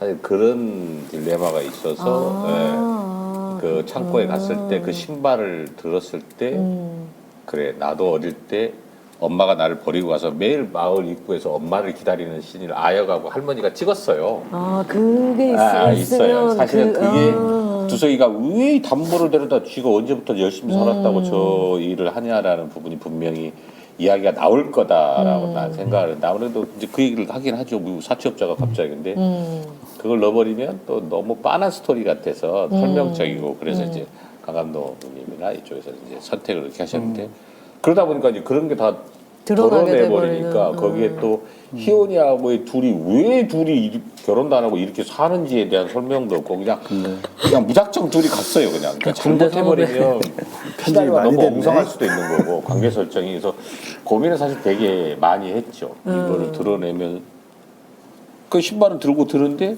그때 이제 회상으로 들어가면 그래 나도 어릴 때 엄마가 나를 버려서 매일 엄마 하면서 마을 입구에서 기다리는데 그거 없으니까 그냥 천성이 두석이는 착한 아이 상처자지만 그런 쪽으로 약간 인간이 좀 변했나 보구나 하는 쪽으로 가는 거죠 사실은. 그게 좀 아쉽긴 해요. 최재호 감독님 어떻게 답이 되셨나요? 예, 잘 들었습니다. 예. 감독님도 이제 다음 작품 준비하셔야죠. 지금 보시는 찍었어. 분들은 모르실 수도 있는데 얼마 여기 전에. 지금 큰 화면에 뵈는 최재훈 감독님, 최재훈님은 예. 검객의 검객 예. 영화, 검객 영화의 감독님이십니다. 아, 예, 반갑습니다. 예. 예, 관객 끝나고요. 사실은 관객이 개봉이 늦어지면서요. 중간에 하나 더 찍었고 2월 달에 개봉 준비하고 있습니다. 이렇게 바쁜 사람이. 자, 바쁘시네, 그러면 되게. 일단은 네. 저기 다른 네이버를 분 또- 통해서 또 질문이 네. 몇 개 들어와서 한번 읽어봐 드릴게요. 네이버 질문. 네. 믿고 보는 강한나님께서 송이와 아빠와 역할이 있었는데 송이와 아빠가 실제로도 사이가 좋았는지 궁금합니다. 이렇게. 승희? 네, 승희. 승희와 네. 강한나님께서 질문 주셨습니다. 승희가 둘이라 큰 승희, 작은 승희. 큰 승희는 너무 좋죠. 큰 승희는 너무 좋고 작은 승희는 일단은 제가 미안하지만 조금 너무 에너지가 넘쳐요. 그리고 그 친구 현장에 너무- 오면 맞아요, 스텝마다 맞아요. 다니면서 다 인사하고 먹을 거 있으면 막 나눠주고 해요. 너무 넘치다 보니까 근데 승희가 너무너무 힘들었을 게 처음부터 끝까지 우는 씬이라 맞아. 그거 대단하더라고. 그걸 또 참고 해내는 거 보면. 그래서 승희는 약간은 좀 차분하게 있어야 될 필요가 있어서 내가 자꾸 막 장난치고 감정이 안 잡히니까 장난치고 놀다 더군다나 이제 엄마는 그걸 아니까 이제는 애를 이렇게 통솔하잖아요. 네. 그러다 보니까 이제 스태프들이 이제 한테 가죠. 승희가 스태프들은 다 해주니까 뭐 초콜릿, 과자 안아주고 뭐 해주고 놀아주니까 그래서 승희는 일부러 조금 나나 희원이한테도 얘기를 해서 조금 거리감을 두자 그리고 끝나면 엄마한테 가게끔 하자라고 해서 조금 안 그러고는 그 어린애가 그 감정 우는 씬을 다 너무 힘드니까 근데 다행히 이제 에너지가 넘쳐서 그렇게 해서라도 너무 잘해서 다행이고 그러다 보니까 승희하고는 조금 친해질 거리를 좀 둬야 됐어요. 미안하지만 자꾸 예. 더군다나 우리 동네 살아요 또 실제로. 근데 이제 끝나고 나서야 뭐 얼마든지 하는데 촬영 기간 내내 좀 그렇게 했고 큰 승희는 기본적으로 뭐 큰 승희 보고 집에 들어가면 괜히 집사람 보면 막 짜증나는 거 이런 거 있잖아. 아니 무슨 말씀이시지? 이게 좀 위험한 발언이시. 큰 승희도 너무 좋아서 그래서 그 바퀴 달린 이제 마지막 회를 큰 하지원 승희랑 씨랑 마무리 하셨죠. 짓고 네. 싶었어요. 네. 내가 흔쾌히 선배님 저 할게요라고 해서 이제 그걸 마지막 회가 끝나서 너무 좋죠. 그 워낙에 딸부자시잖아요. 아니 그리고 저는 그 바퀴 달린 개딸 집 그 부자죠. 에피소드를 봤는데 너무 분위기가 좋더라고요. 그래서 오히려 그 영화가 늦게 개봉을 했잖아요. 바퀴 달린 집 방영분보다. 그래서 개봉했을 때 더 이렇게 개봉했을 때 약간 기대감이 있었어요. 근데 오히려 그 기대감이 내가 잘못 생각했구나라고 생각된 게 오히려 영화에서는 두 부녀의 관계를 그냥 굉장히 그냥 좀 담담하게 그리고 오히려 또 담담함보다 조금 차가움이 더 있게 그렇게 묘사가 됐더라고요. 그래서 이거 특이하다라는 생각을 했거든요. 그래서 아빠라는 그 단어가 엄청나게 컸던 것 같아요. 서로 계속 거리감 두고 배제하고 가다가 마지막에 아빠라는 말이 그래서 그게 먹혔던 것 같아요. 네. 그리고 이제 뭐 아까 저희도 좀 나눴던 건데 동물과 아기를 이렇게 영화에 그러니까 굉장히 힘들다 뭐 이런 말씀을 했는데 감독님은 어떻게 승희와의 어떤 그 연기 지도 이런 것들에 대해서 특별하게 뭐 해주실 말씀 있는지? 네, 그 대답 전에 뭐 앞에 성도 선배님 대답한 것 중에 그 어린 승희랑 선배님하고의 어떤 현장에서의 관계 그것은 사실 조금 덧붙여 말씀드리고 싶은 부분이 딱 짧게 말씀드리면 영화에서 이 승희랑 두석 캐릭터가 친해지는 과정하고 좀 비슷한 것 같아요. 그래서 처음부터 그 거리감을 두기 위해서 어떤 영화의 내적인 이유가 가장 컸고요. 그런데 현장에서 그 에너지를 컨트롤할 수 있는 사람이 없었기 때문에 아버지 연배이시기도 하고 또 이제 경험 많으신 분이 중심을 잡아주는 거기 때문에 약간 그 부분은 약간 얘기를 해줘야 될 것 같아요. 워낙 잘 지내죠. 네, 관계도 좋고. 네. 그리고 아이랑 동물 중에 제가 아이랑 인연이 좀 많은 것 같아요. 하모니도 그랬고 하모니 아이는 15개월 된 아이랑 찍었어요. 그래서 뭐 이번 담보는 이제 8살짜리 이제 박소희 양을 만나서 승희 역할을 만들게 됐는데 쉽진 않았던 것 같은데 이게 이 아이가 현장에 얼마나 많은 적응을 할 수 있느냐 또 첫 번째 조건이었고요. 그리고 물론 이제 연기나 이런 부분들이 아이가 할 수 있는 것이 좀 한정이 있고 집중력도 좀 떨어지다 보니까 오디션 볼 때 거기에 좀 집중을 했던 것 같아요. 그래서 저희가 제시한 대본이 영화상에는 이불을 뒤집어 쓰고 독배 가는 장면이 있어요. 엄마 나 잘 데리러 올 거지 하고 하는 장면들이 있는데 그 장면을 할 때 그 짧은 시간에 오디션 현장에서 가장 집중력 있게 저희한테 전달시켜줬던 배우라서 얘는 이 상황을 정말 머릿속에 잘 연상하고 그걸 잘 표현해낼 줄 아는 아이구나 라는 생각을 했고 이 아이가 정말로 그 연습한 분량은 영화에서도 거의 흡사하게 했고 그리고 이 아이한테는 조금 더 뭔가 비유해서 설명할 것들이 필요해서 이 아이가 읽을 수 있는 어떤 책에 장발장이라는 책 안에서 어떤 코제트 역할하고 너랑 비슷하다라는 설명을 하면서 그 이야기를 하면서 어떻게 생각하니라는 이야기를 했죠. 8살짜리가 장발장을 읽었어요? 동화로 나와 있는 게 있어요. 그래서 그 불쌍하다라고 얘기하더라고요. 그래, 이 아이는 원래 너는 불쌍하지 않지만 이 아이가 불쌍하게 네가 읽으면서 느꼈기 때문에 승희도 마찬가지다. 우리가 다른 사람이 봤을 때 불쌍한 연기여야 되는 거니까 네 스스로 불쌍한 건 아니다라고 하면서 그 캐릭터에 대한 이야기를 하면서 장면을 뽑아냈던 기억이 나고 여기 김병철 배우랑 그 연기했던 인천역의 불황자 역할을 했을 때가 이 어린 박소희랑 첫 번째 얻어냈던 그 큰 쾌감이라고 할까요? 가장 연기가 잘 돋보였던 부분인데 가장 현실하고 흡사했던 것 같아요. 자기 엄마가 카메라 앞에서 실제로 떠나는 것처럼 실제 아이의 연기를 도와줬고 이 엄마를 아이가 도와주셨죠. 엄마 실제로 가세요. 이 상황에 이 역할을 네가 잘 못 해내면 엄마는 정말 못 볼 수 있는 상황이다 라고 모질게까지 진짜? 얘기를 했어요. 그래서 카메라 앞에서 촬영 감독 그래서 엄마가 진짜 멀어졌어요. 이렇게 걸어가는 엄마가 그러니까 소위 우리 말하는 대역을 해주셨구나. 대역을 해주셨죠. 그러면서 정말 엄마라고 외칠 때가 정말 자기 엄마가 떠나가는 듯한 실제에 가까운 눈물 연기가 나왔던 것 같아요. 그래서 이 아이한테는 조금 더 이 상황을 잘 설명하면 이 어린 승희 역할을 잘 해낼 수 있다라는 생각하에 매 씬마다 물론 이제 너무 많은 씬들이 울어야 되기 때문에 그런 부분들에 있어서 같이 기다려준 스태프들 또 배우 선배님들이 이 아이의 연기를 잡아주기 위해서 기다려주고 또 도와주기도 하고 때로는 소리 지르기도 하고 분위기를 잡아주는 거죠. 현장 분위기. 그 속에서 이제 저도 민첩하게 이 아이랑 호흡해야 되는 부분들이 있었고 아마 이런 것들이 쌓여서 이 아이의 연기를 만들어낸 것 같아요. 네.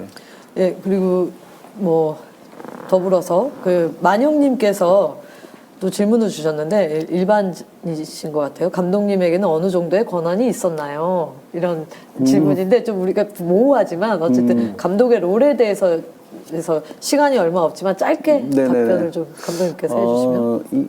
어쨌든 영화는 어쩌면 지금 관객분들이 극장에서 봤던 것처럼 결과물로 이야기할 수밖에 없고 결과물의 최종적인 책임자는 감독이라고 말할 수 있을 것 같아요. 그래서 매 어떤 상황을 준비하거나 뭔가를 실행할 때 최종 권한을 가진 사람이라고 볼 수 있겠죠. 예. 그러면서 그럼 뭐 조율하는 어떤 과정 속에서 의견을 수렴하고 또 자기 결단이 많이 들어가야 되는 역할이라고 볼 수 있을 것 같습니다. 네. 그리고 또 에반스님께서 또 그냥 이건 질문이 아니고요. 강대규 감독님 잘 생겼어요라고 에반스님께서 네, 에반스님 감사합니다. 네, 댓글을 달아주셨습니다. 현장에서 내일 오지 말라 그랬어요. 이 에반스님이 내가 알기로 감독인 것 같은데. 지인 아니야, 지인. 우리 아니 우리 감독이야. 내 이 아이디를 좀 기억하고 있는 것 같아요. 누군지 알 것 같아요, 에반스님. 자, 어쨌든 네. 뭐 저희가 이제 슬슬 준비된 시간이 거의 다 돼가서요. 저 이제 마지막으로 우리 줌으로 들어오신 배우분 한 분 더 말씀 한번 나눠보고 어느 분하고 말씀을 나누면 좋을까요? 감독님 한번 골라주세요. 출입국 관리 직원 김혜영 김혜영님? 배우님, 김혜영 배우님 두 번째 네, 줄에 세 번째 김혜영 칸. 의원님 네. 손 좀 들어주세요. 마이크를 네, 안녕하세요. 안녕하세요. 예, 김혜용입니다. 만나서 반갑습니다. 담보에 출연을 하셨을 때 간단하게 그때 소감 한번 말씀해 주시겠어요? 저는 이제 두 군데에서 출연을 했어요. 이제 인천과 부산했는데 부산에서 촬영했을 때 정말 저한테는 어떻게 보면 단역 배우로서 이제 출연할 때 이런 현장은 정말 따뜻하구나라는 걸 굉장히 많이 느꼈던 게 감독님하고도 그렇고 성동일 선배님한테 정말 감사하다는 거, 집에 돌아오는 내내 행복했다라는 거. 왜 그랬냐면 다른 감독님하고 좀 다르게 말 한마디 한마디 굉장히 귀담아 들어주셨어요. 그리고 이제 제가 갖고 있는 단역 배우들은 항상 어떤 게 이제 딱 바로 이제 카메라 들어가기 전에 뭔가 준비해온 것보다도 어떤 이제 설정되어 있는 것들을 좀 잘 해내야 되는 뭐 그런 부분이 있는데 제가 갖고 온 생각을 이야기하면 그걸 온전히 들어주시고 그것도 괜찮겠는데요? 하고 또 실제로 편집이 된 부분이 있어요. 살짝. 근데 그게 편집됐습니다라고 일일이 또 알려주셨어요. 이런 감독님이 있구나. 그러기 쉽지 않은데.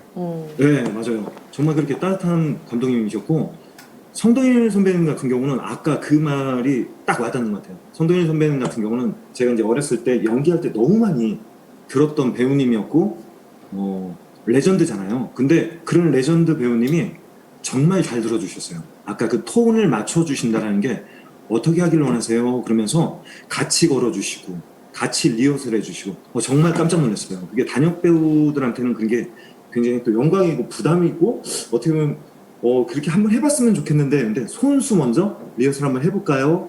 어떻게 준비해 오셨어요? 하고 들어주시고 요건 요렇게 하는 게 어떨까요? 그래갖고 조언도 해주시고 이런 배우님이 있구나라고 했을 때 이게 제가 늘 뭐 TV라든지 영화만 보는 거 외적으로 아 정말 따뜻하신 분이구나.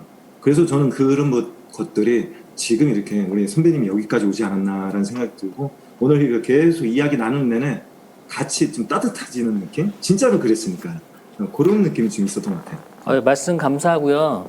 그 네.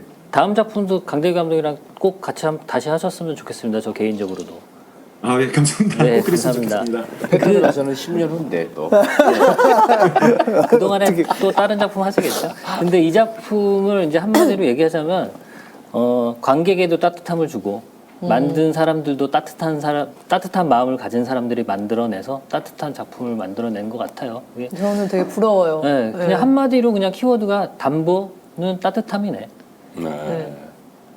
자, 뭐 아쉽지만 이제 마무리해야 될 시간이 왔습니다.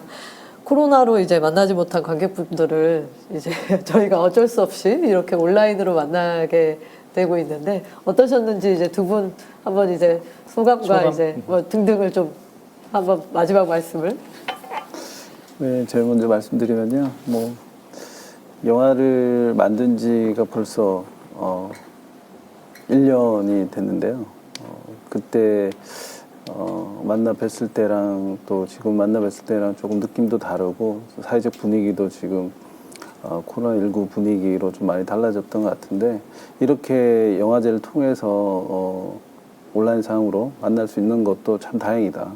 더 다들 건강하게 잘 지내고 있는 것 같아서 너무 안심이 되고 이런 소통이 이제 자리매김을 하고 있는 것 같은데 영화를 통해서 이렇게 소통한다라는 점이 한편으로는 되게 마음 아프기도 하지만 또 이런 문화가 정착되어서 또 다르게 소통할 수 있는 방법이 될 수 있구나라는 생각도 들어서 새롭고 반갑고 앞으로 또 만들어갈 작품들을 또 기대할 수 있을 것 같아서 좋습니다. 고맙습니다. 네. 우리 성동희 선배님. 저는 뭐 그냥 간단한 것 같아요.